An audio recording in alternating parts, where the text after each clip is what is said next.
Na ndani ya show ya leo tunaanza na habari za tanzia kwa jamii yetu ya Kakamega Homeboys. Wameweza kupoteza defender kwa jina la Silas Jihemi Abugana.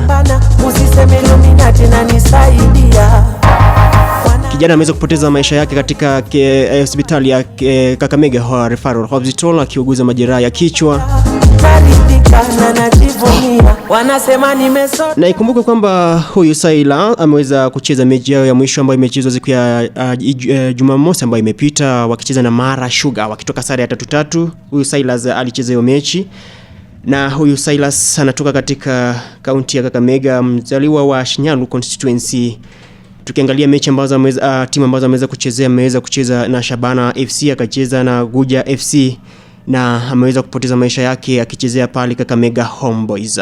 Kwa wale wote ambao wametupata na mziba, tukianza na Kakamega Homeboys, jamii ya Shabana FC, Guja na wanashinyalu wote, tunawaambia makiwa sana kwa msiba huo.